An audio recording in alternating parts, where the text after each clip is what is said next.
Hello, the game filter is here. So this week's old school update sees the release of the highly anticipated game filter, as well as much needed updates to the skill guides and a small tweak to the stamina potion. So the game filter. Some activities in old school can leave your chat box looking a little bit like this. As we can see, it's got a lot of spam, things like cooking and fire making.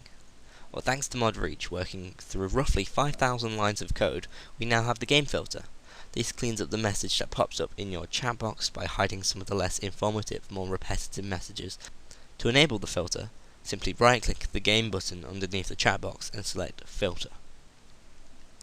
With the game filter enabled, the chat box shown above will look like this. We've got a level up message, and we've got some messages saying you can't cast some spells, but we can also see John C's messages.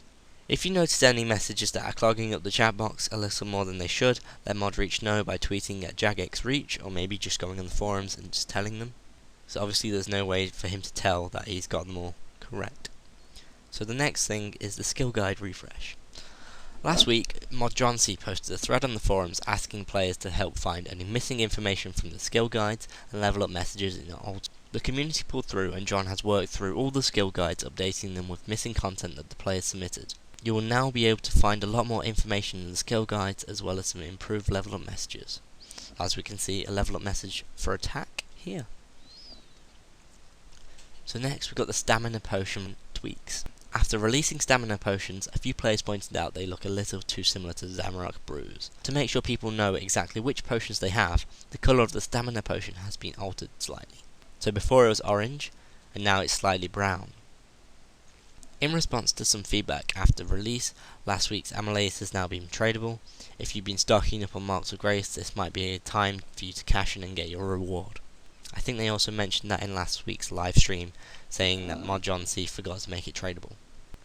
In other news, they tweaked Vetion slightly to prevent safe spotting. Decorative range and mage armor from Castle Wars no longer uses male models on females.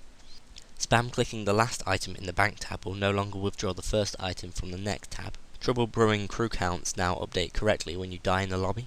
Players inside Clan Wars viewing orbs are no longer visible on the minimap. The warning prompted when dropping high value items has now got an option to disable it permanently. The Midsummer event has now been removed from the game, so if you missed out on getting that reward, I'm afraid you can't get that anymore. Obviously, as always, go to the forums to discuss this update. Also yesterday they put a developer blog for the Bounty Hunter, so click here for my video on that. Content poll 22 is now open, so also click here for my video for that. The Clan Cup registration opened on Monday, so click here for my video on that. Also today is Thursday, so at 5 PM British time there will be a Q&A live stream from the old school team on Twitch. And also keep up to date with updates and what's going on in the old school team by following the old school team on Twitter. That's Jagex Alfred, Jagex Ash, Jagex John C, Jagex Matt K, Jagex Reach, Jagex Ronan, and Jagex Weath. So it seems like a good update this week. Can't wait to watch the Q&A later. I hope you've liked this video. Please like and subscribe. I've been Lewis. Thanks for watching. Goodbye.